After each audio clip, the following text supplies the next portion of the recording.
Hello everyone, and less than a year ago we were making this very video we were making less than a year ago, and it seems we're here, a new expansion, and we're talking about hard mode flashpoints. Once again, we are beating a dead horse to death. Once again, because BioWare can't seem to learn their lessons. Hard mode flashpoints, totally obsolete in the current endgame. They are a complete waste of time. The gear that they drop is not really relevant at all. You don't really need gear to run them because you get bolstered. The story mode ops offer a lot better gear and are a lot easier. So there you go. That's sums up hard mode flashpoints. They are absolutely useless in the current endgame tier, but some of us like flashpoints. Tactical flashpoints are even more useless these days because they're hard. They're actually quite hard, although I haven't really done that many. I did KDY. The video will be up by the time this video goes up. This video goes up, the video they did with KDY. As a Sentinel, I did die, of course, but I am a Sentinel and I am allowed one death. It's my own fault. I got knocked down. I have the elite defender knock me down. But again, as a Sentinel, I'm allowed one death in a flashpoint. The other Sentinel that was there died as well. He used his one death as well. So there you go. We're allowed one death per run. That is the rules of a Sentinel. We are allowed to die. Do not mock me for dying as a Sentinel, okay? The footage that you're seeing, actually, by the way, is guild running with the guild, and I'm on the commando healer. Yeah, it's Directive 7, it is. Either that or it's Kadamimu. Depends. It depends on what I find first. I did Kadamimu as a Vanguard, Directive 7 as a commando. Got me to 65 at least. One of the biggest problems with this is that hard mode flashpoints are available from level 50 to 65. Now there's a huge gap of 15 levels and a lot of key abilities are missing. Last night I did Kaon Under Siege in a pug group. You can tell how well that went. And I had to practically tell the level 50 Sage healer how to heal, okay? His healing rotation consisted of spamming benevolences and dropping random, seemingly at random, salvations. It's like, I'm the only one who's taking damage, and he throws a salvation out as a single target heal. That was his healing, and he's wondering why he was running out of force. So I said to him, why aren't you using Rejuvenate? And he said, Rejuvenate doesn't do enough healing. Rejuvenate does a terrible amount of healing. And it's like, yeah, that is true. Rejuvenate doesn't do a lot of healing. However, if you read your tooltips, you would realize that Rejuvenate is, buffs your other heals. Okay, Rejuvenate is ability that we want to keep on cooldown because it buffs all your other heals. Asked him also, why aren't you using Healing Trance? Not once did I get a Healing Trance. Why aren't you using Force Armor? He thought you could only use Force Armor at the beginning of a fight. And I'm like, no, you should. Force Armor is very, very good. If I've taken a bit of damage, Force Armor, heal me up, and then you don't fall behind. Force Armor is very, very good for mitigating damage. I was the Vanguard tank, by the way. Terrible fucking tank gear, right? This is horrible.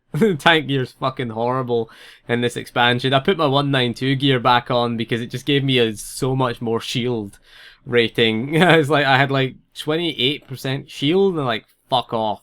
That is not viable for a Vanguard tank. In my 192 enhancements, I had 40% shield. Okay, so it's like, I'm putting those 192 enhancements in, and I'm keeping my set bonus. So I'm just putting like 216 and 208 mods in.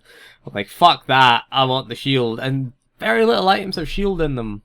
Okay, I won a few items when I did a few raids with the guild as tactics. I did it as DPS. We were doing a few story modes. We cleared about 4 story mode ops in one night. Shows you how ridiculously easy they are. But yeah, we did them as a guild run. Pathetic. EC, ridiculously easy. EC is a joke.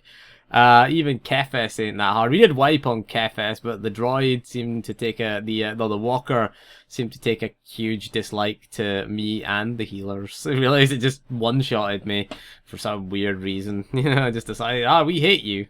And decided to hit me. But yeah, anyway, this Sage, not using Force Armor. Not really using Deliverance as well. It's like if you use Rejuvenate and then Deliverance, it'll lower its cast time if it's not a longer cast time.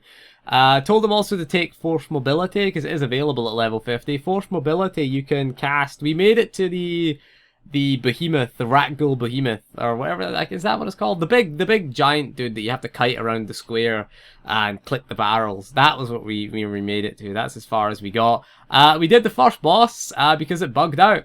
And it just blew the thing up and said, I guess the game felt sorry for us, but no one would interrupt the constrict on the mercenaries. You know, I did my best to kite away the bloated guys. I mean, what you do in that one, that's the one with the turret.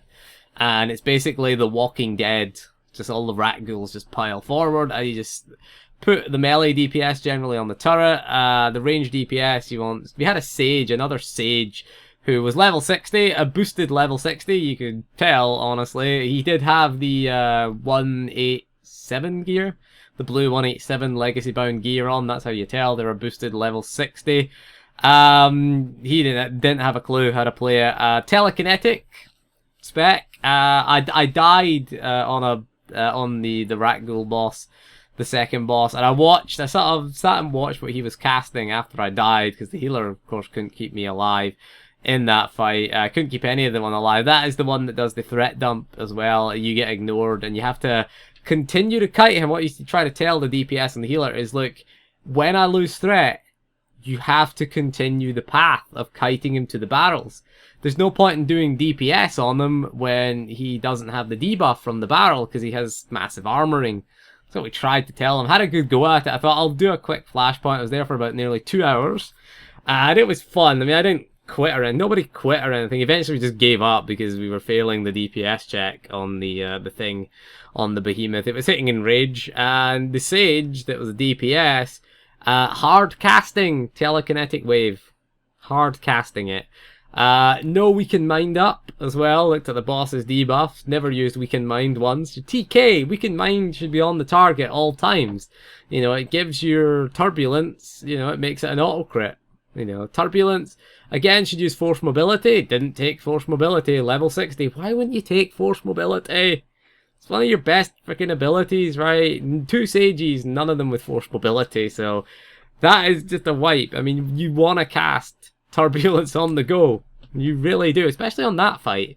You know, on that fight it's very important. You can help kite him and do damage. You know, it's good stuff. And also casting telekinetic, is it telekinetic wave? I can't remember what it's called. It's chain lightning if you're a sorcerer. I know the sorcerer one better. But yeah, hard casting it.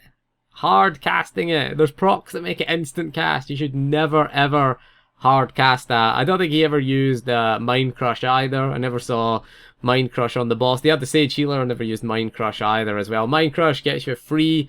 I don't know if it's, it might be beyond level 50 though. So, you know, maybe we'll give him the benefit of the doubt for that one, maybe. I don't remember where you get that skill or what level you get at, but you can get Force Mobility at level 50. Pretty sure you can.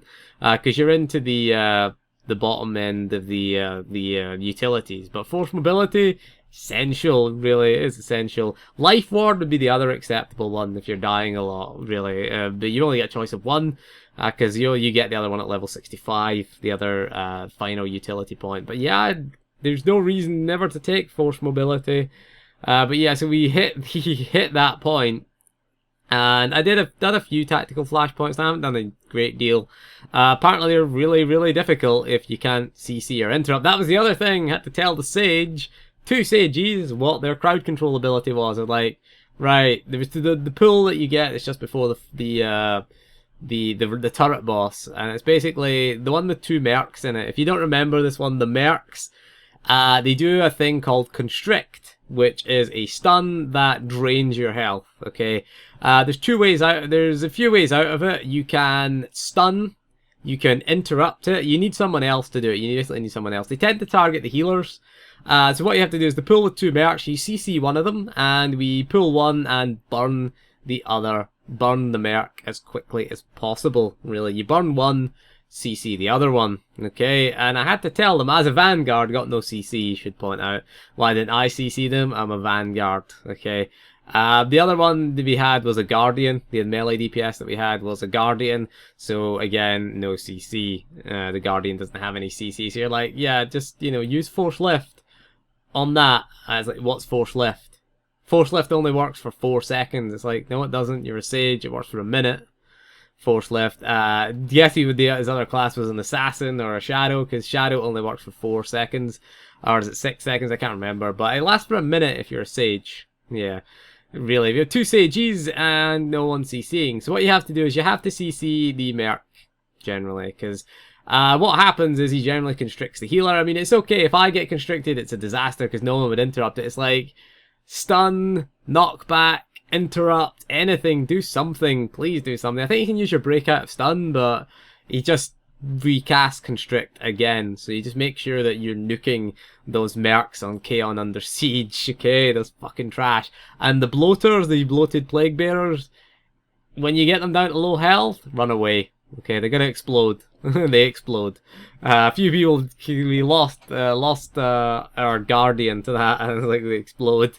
And I'm like, yeah, you can see why I'm running away. You see why I'm running away from him. You know, as a tank, he's like, Roadrunner away from them, pop hold the line and just get the fuck out of there, you know. Or, if you were trolling, you could just translocate. That is quite a fun ability, actually. It's useful on that Rakghoul boss, actually, when you lose threat, because you can get the benign presence. It does have a channel, though, which is quite annoying, really. It does put you way out of position, though. So if they run to the barrel and have threat, you could just swap places with them. Click the barrel if they were doing the boss right. We could do that, really. So I should point out, in a guild run, these hard mode flashpoints are a breeze. They're really easy. But I really prefer that the flashpoints were balanced towards pugs. Right now, the level range is the thing that's holding it back, really.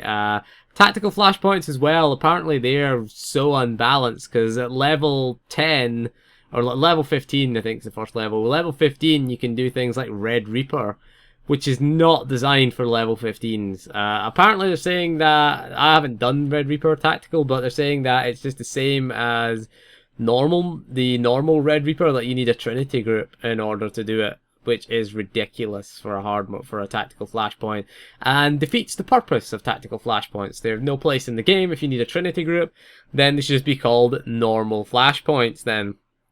Really, I got KDY, so I can't really, it's just what I got.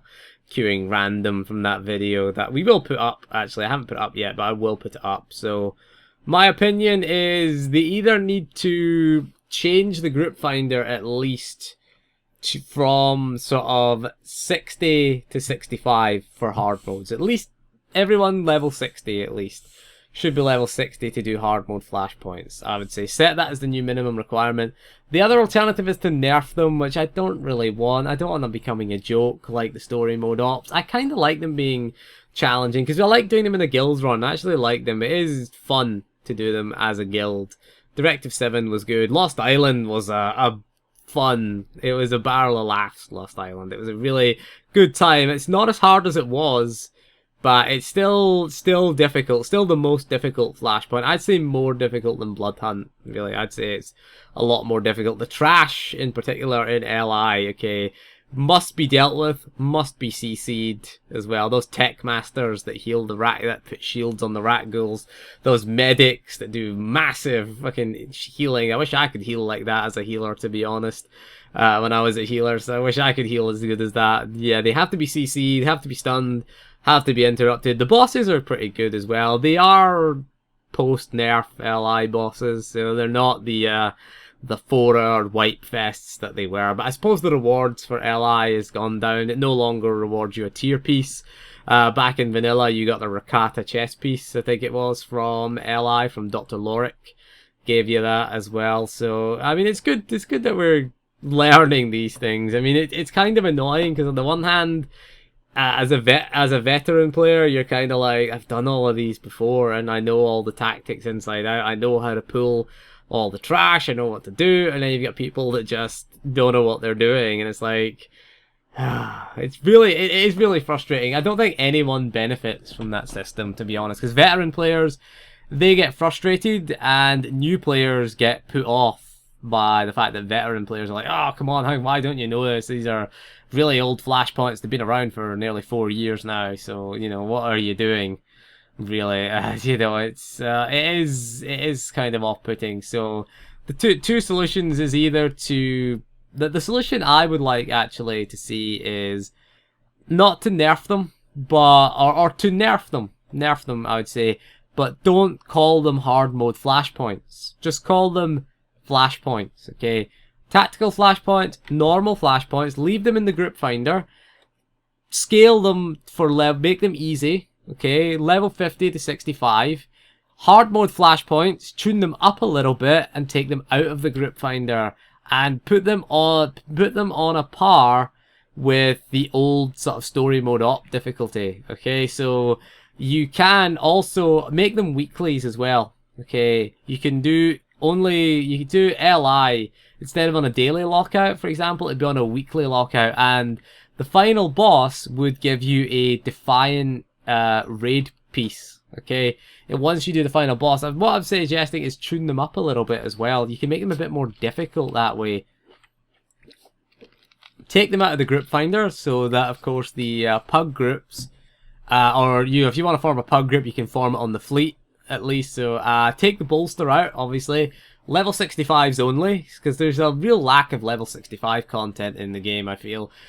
Make them level 65 only. You have to travel in manually, okay? Or, you know, you could put a quest thing in the on the supplies area, which travels you there automatically, and that would be hard mode flashpoints. They'd be more difficult than the current story mode ops. They'd also reward you one random tier set piece, but you could maybe put the tier set piece on the weekly lockout as well, so you can only get the tier set piece from one flashpoint per week, you know, like they do with the hard mode operations. What they do is they nominate you, a hard mode operation is nominated every week as a priority target. You could put the same thing in for the hard mode flashpoint, and it's going to drop you a 216 Defiant piece, or maybe even have all the bosses, if it's just one flashpoint for the week, have all the bosses drop one, you know, one tier set piece at least. And I think that would be a much better system, because then your guilds get challenging content to do, and then your pug groups get easier content to do. And that's what pug groups generally want, you know, because pug groups struggling a little bit with the current tier. It does mean a lot more balancing work, but they have messed up on the balancing anyway. It's easier to balance if you have 3 difficulties. I find it's just easier to balance. You've got easy mode, which is tactical, normal mode, which is Trinity mode, and you've got hard mode, which is for, you know, people who want to do progression raiding. It's a nice alternative to just logging in and constantly raiding, and it's also a nice gearing alternative than the constant raiding that goes on, because when you hit a certain level of gear, all the other gear becomes obsolete. If you hit hard mode operations, only the X-Arc set bonus gear and the ultimate X-Arc gear is all you're going to care about. The ultimate X-Arc gear is the gear you get from the priority target one. That's 224. This is the best in slot gear. 220 is the hard mode, and Nightmare as well. Operations, I think they dropped the same tier of gear this time as well. So anyway, that is all for this video. That's my opinion on hard mode flashpoints. We went on for a long time. Has anyone ever completed one as a pug? Because I've just had horrible experiences with pug groups. The problem, I think, is just the level range thing. Either change the level range, which is just a simple solution, which BioWare will probably employ, or the more complex solution I see is to just rebalance the group finder flashpoints and keep the hard mode, but just make it not for sort of group finder and level 65s only. So anyway, that is all for this video. Thank you for joining me, and we'll see you again soon, and goodbye.